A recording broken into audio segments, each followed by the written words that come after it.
In 1981, at the forefront of the MTV Revolution, a straight-ahead rock and bar band released a song that would become an all-time touchstone of pop culture, containing a progression of numbers that no 80s child would ever forget. Up next, the story of one of the greatest single hits in history from the singer and guitarist of this song on Professor of Rock. Hey music junkies, Professor of Rock, always here to celebrate the greatest artists and the greatest songs of all time. Make sure to hit the subscribe button first below to be a part of a community that's dedicated to the timeless music of the rock era. Look us up on Patreon as well to be a part of curating this rock era. I've never liked the term one-hit wonder because I feel like that it doesn't give the proper respect to the artist or song, because a lot of times these one-hit wonders, these songs are touchstones of our lives. You know, sometimes they have a longer life than multiple hit songs by other acts. So on here, we celebrate these single hits and call them bottle lightning, when music and culture combine to make history. In 1981, MTV had launched. The second British invasion was taking over the radio airwaves.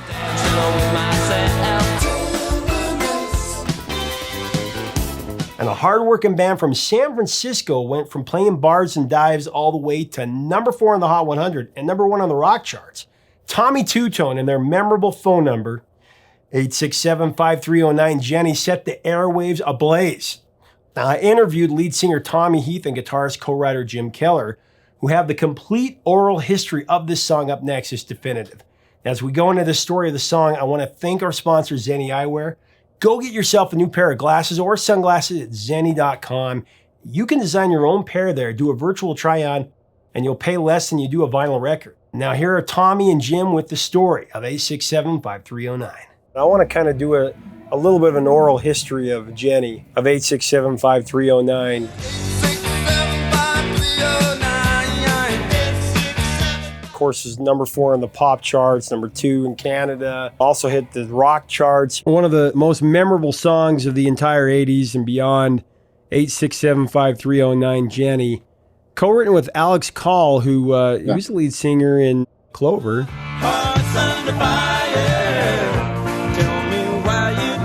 Alex stated that he came up with Jenny and the phone number all in one sitting in his backyard, but you were the one that came up with the idea to make the lyric about the girl's phone number being written on a bathroom wall, is what I understand. Tell me about that. My memory is not very good about any of this stuff, but I've talked to Alex about it a bunch. I mean, essentially what happened is Alex had this, and Alex and a couple of friends of mine had these, they had these storage containers out by San Quentin in this like empty lot that they would rent and then put their little studio in. So we would go out there and jam and write. And Alex and I had written a bunch of stuff together. And one day I went out there and Alex had the basis of this whole song all done. And I walked in and I went, what is that? You know, and we started playing it. And then I brought the lyrical content in. And it was, I mean, when we originally wrote it, the lyrics were more R-rated, shall we say. And we kind of weren't taking it that seriously. But then as soon as I brought it into, like jam it with a band, it was so instantly fun to play that I altered the lyrics so that they were more acceptable, generally. But that track, from the moment I heard it, when I went out to visit Alex that day, it was just clear. And then as soon as you start playing it, for whatever reason, there was something undeniable about it. Never, at no point did I ever think it was going to be a hit single. But when we recorded it, it was just so clear that beyond all the other material we had, that it was just, there was something unique about it. And it's, it's kind of wild because to this day, any bad guitar player can play that song and it still works. It's kind of like Louis. There's no such thing as a bad version of that song. Even the bad ones are good. So it was, it was kind of like a little magical thing that I was very fortunate enough to be a part of. Well, I know that as I've read about it, I love to read about the history of songs, especially when I was a kid. I'd get anything to get my hands on. And there's always the urban legends that go back and forth. Less so today because we have the internet and people can check it. I know, yeah. Back in the day, there were so many cool urban legends about how songs came together. And I remember that Alex claimed somewhere in an interview that Jenny and the phone number just kind of came out of the ether. But in an interview you did with People magazine back in 82, you said there is an actual Jenny and you called her on a dare. Do you remember anything about that? Well, I can tell you what I remember about doing those interviews with Columbia Records in the PR department at the record label. The first, I remember, I'll never forget this, the first interview we had with, after that record came out, and we were brought this to Columbia, and they would bring in, one interviewer after another at that stage. And the first one came in, and the woman who was interviewing me, maybe it was a man, I don't remember, she said, "So is there a real Jenny? Where did that come from?" I said, "No, Alex and I just made it up. There is no real Jenny." And we finished the interview, and that person left, and the PR person came up to me and she said, "Don't ever do that again." Because essentially it was so boring of an answer. She said, "Just make something up, and I don't care if it's something different every time," which was a lesson in, marketing, shall we say. So.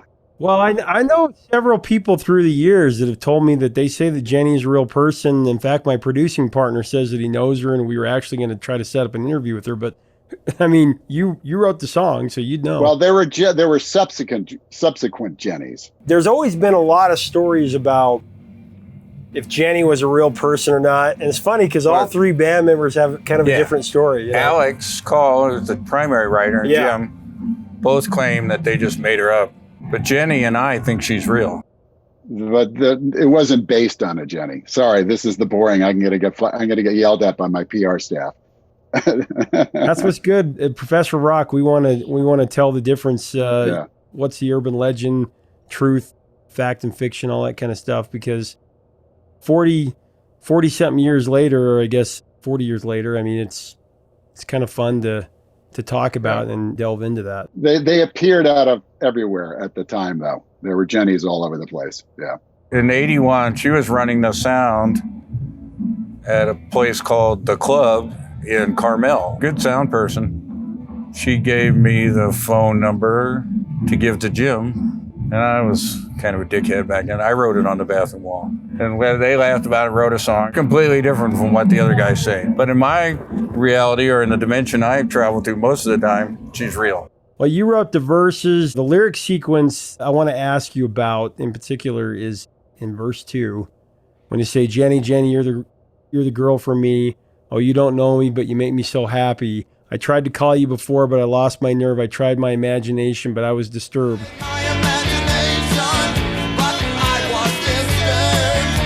I always wondered, what by disturbed, do you mean freak out by your fantasy, or? Do I have to go there? I hate to do this, but the guy's in a bathroom stall, and use your imagination. In the music video, the Jenny character was played by a Playboy centerfold. Yeah. It's Karen Elaine Morton. You got your facts together, brother.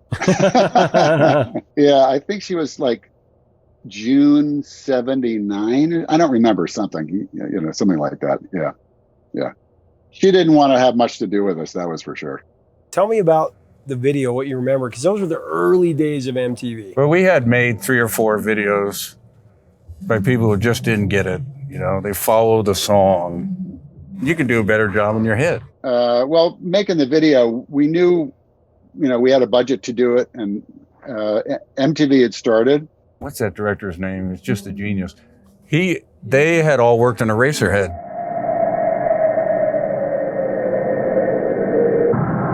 Not David Lynch, but his crew, and this guy that directed these, they came up with the whole story, and we did 2 videos always. So Which Man Are You was done at the same time. Which man are you? Which man? Musicians can't really act. We're not actors, and it's a long, boring day, basically. The window one I was really embarrassed about, but looking back, it's pretty cool.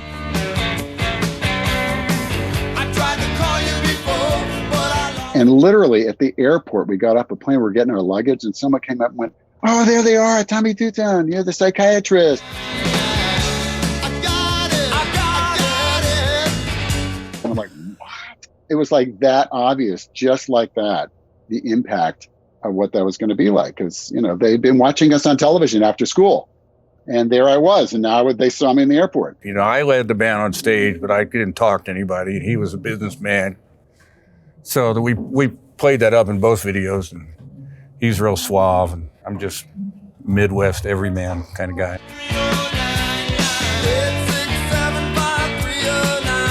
I had a good time making it. I never talked to that girl again. I know there are a lot of people who claim they were her, but I don't follow that stuff. Yeah, the impact of it was almost immediate for us as soon as that came out, and you saw what happened. Well, and after that, you saw that For a Good Time, Call This Person scratched on the bathroom wall. It's just so funny how songs, especially in the 80s, I think this was really prevalent where it became part of the lexicon. It became part of the lingo from pop music, songs. From you guys to My Sharona to a lot of the stuff that came out at that time.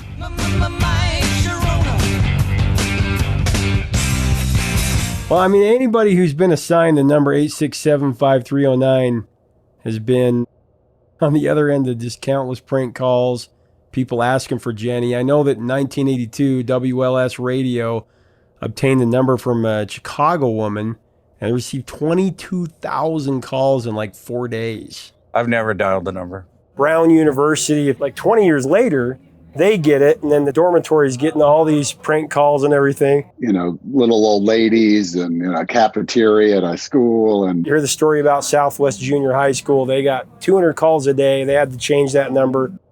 People got rid of their numbers pretty quick, I think. And then all of the different things on like eBay where they're trying to sell the number, the plumbing company. Yeah, I kind of stopped paying attention because there are so many of those things going on. What's the funniest prank that someone's played on you as co-author of the song? Is there anything that you remember over the years? Well, actually, that People magazine article, the woman came out on the road with us, and it was kind of classic.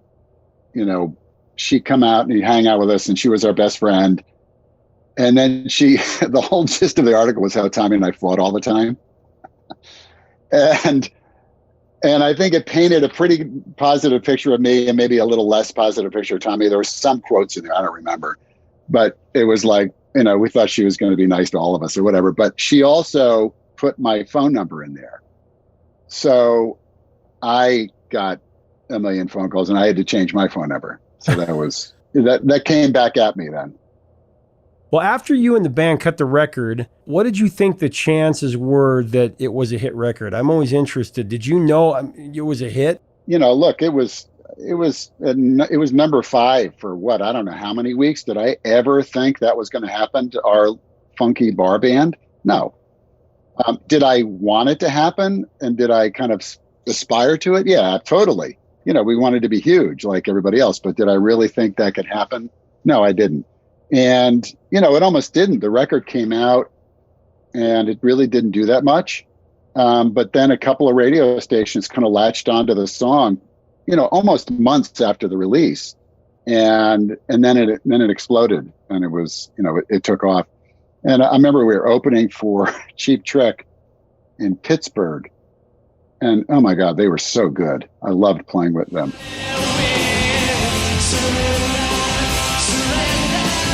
And I remember being backstage and our manager coming up to us telling us that it was top 5. And it was like, whoa, man, that's a pretty cool experience. Well, do you remember the first time you heard it on the radio? Yeah, unfortunately, first time I heard it on the radio was in my apartment. I say unfortunately because really you want to hear it in the car. And then after a while you couldn't get away from it. But I remember literally I was in my apartment on Clement Street in San Francisco. And, like I said, it's a little too similar to playing it on your stereo. So the joyride is when you're in the car and you hear one of your songs. And I don't care when it is. If it happens today to me, and if I'm in the car, I hear any of my songs on the radio, that's just special. I think, rock and roll especially, that is, truly so many of our experiences are, in that kind of setting. And it's still cool. It's not like, I'm sure like classical music is not associated with a car as much, but certainly rock and roll totally is. Well, like you said, I mean, there was very little promotional effort behind it, but lit up the phone lines with listener requests when people started playing certain DJs, and went to number 4. It actually peaked number 4 on the Billboard Hot 100, went to number 1 on the mainstream rock tracks chart. I had thought that Jenny was too hillbilly a name to be in a hit song, but it turned out I was wrong.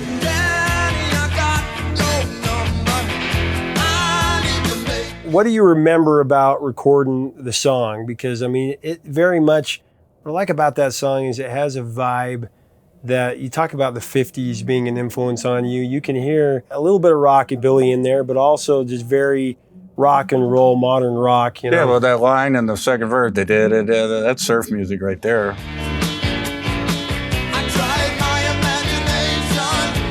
And your vocal on it, too, is like... It was, I think the vocal is responsible for all the money, actually. When they sang it to me, it sounded like a really corny third grade nursery rhyme. I mean, we can inject some bluesy stuff in here.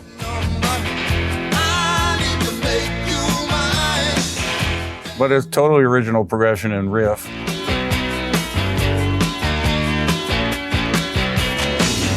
There's a 4-chord progression that Call fashioned after the Rolling Stones song Empty Heart.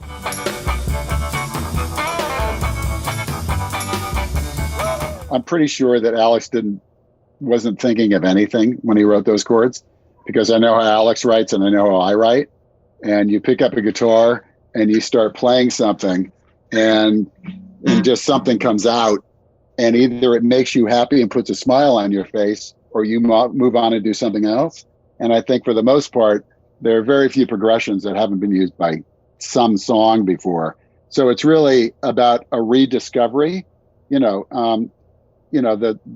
same 3 blues chords, but it's really, and I'm saying this as a songwriter, and Alex is a really great songwriter, that when you sit down, it's rediscovering on your own what those chords mean to you, and whatever slightly different rhythmic pattern you use, or basically even not that, but just emotionally how they hit you in some way. So it's unlikely Alex was listening to anything and copying them. No, and I wasn't saying copying. I know that everybody is inspired by different things. I mean, even Bruce Springsteen, Radio Nowhere.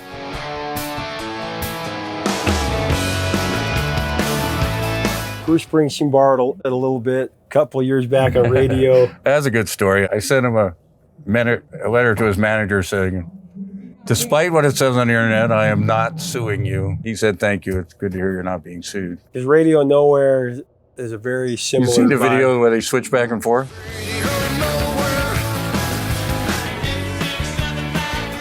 Well, I know. I don't know. How do you bust Bruce on on that one? I remember, I'm a huge, Springsteen's one of my favorite ever. And I remember the first time I heard Radio Nowhere, I'm like, oh my gosh, this is Jenny. This is 8675309. That's why they say melody and lyrics are the only things that you can claim, because there's only so many chords, right? Yeah. It's all been done. They're just, but I mean, how many, I know this sounds trite, but how many people say I love you, but everybody that says it means it, and it's theirs to mean. And you know what? And it's true for them. So, and the same is true with music. You send the same chords, but if somebody is saying something that's true to them, that's all that matters. 3 chords and the truth is such a great line, That's actually the line that I end all my shows with, 3 chords and the truth. Is that right? Yeah. Well, no, I was saying, to me, that's, as a songwriter, which is what it all starts there. That's the thing that is so astonishing to me about, really good songs, is how is that possible that somebody can do something so simple and have it just devastate me? And in terms of great songs, it's mind-boggling every single time it happens. Whether it's an old country song or a John Prine song. Hello in there. Or whoever it is, it's like, how is that possible that something that simple can, melt me? And it's the magic of it's the magic of music, which fortunately you can't fudge that. You can't you can't artificially put that together. You can't factory make it.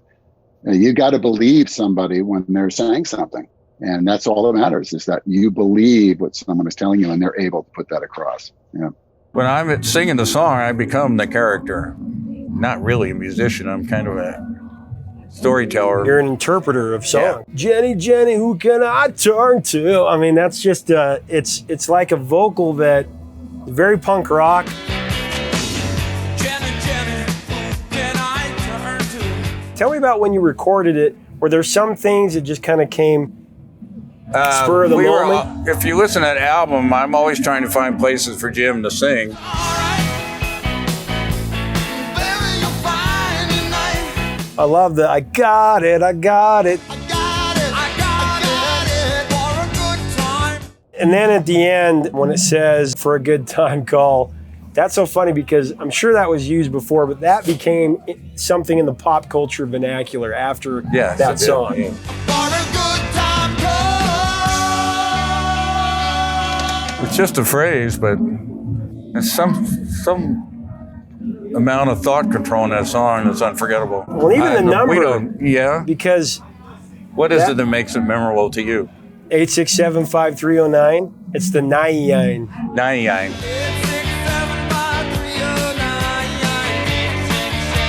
I got a lot of grief for that one. The song's been so massive in pop culture and it's been covered by a variety of huge artists, big name artists.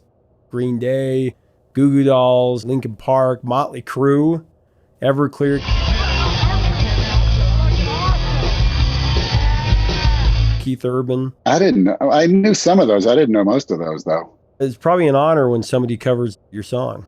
Oh, I love it. I wish it happened more often. The other thing is how many people have covered it. Foo Fighters, 8675309. Nirvana, 8675309. What did you think when you heard some of these? I actually never heard Nirvana's version. I like the Foo Fighters version. Goo Goo Dolls. I like the Goo Goo Dolls version. I enjoy. Jenny, you're the girl for me. Oh yeah, sing it. Well, Arnold Schwarzenegger used the song for workout music, right? That's right, yeah. That was probably pretty cool. That was so funny. I still pull that out periodically every few years when someone doesn't know about it. And they're like, what is that? Especially since he's been governor, This exercise is extremely effective for your lats and your upper back. Keith Urban does a good job. 8675309. He sent me a thank you for that. And then Less Than Jake also did it.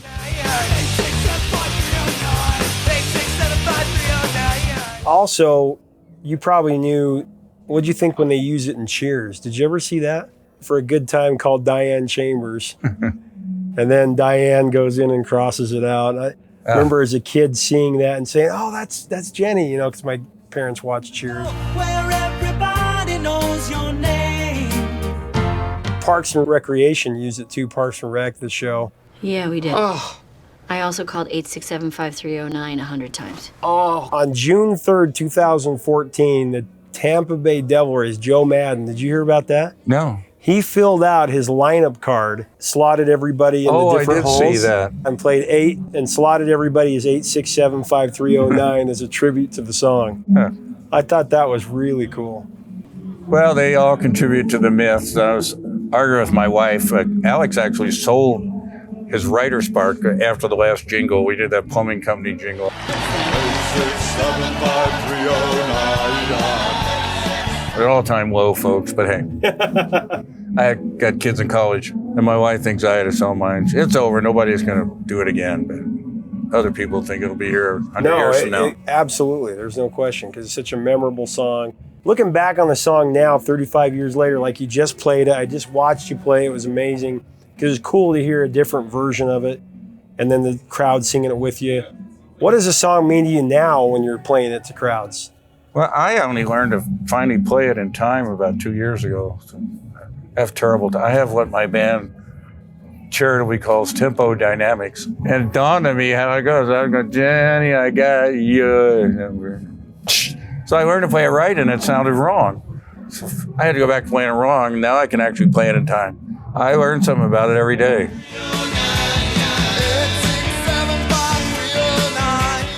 Thank you for watching. Leave us a comment about this Bottle Lightning classic. What do you remember about this song? Share your memories. What are some other Bottle Lightning songs that you think we ought to cover on this show? Tell us in the comments. To hear the song, click on the YouTube playlist and check out my 80s store below, where I've actually handpicked items from the 80s. In the links, you're gonna love it. If you enjoy our content, I would invite you also to become a subscriber. Hit the bell so you never miss out on our daily features. Also, make sure to click on our Patreon link for more content and to become a real supporter of this cause of keeping the music alive. Until next time, 3 chords and the truth, my friends. Stay safe and stay hungry.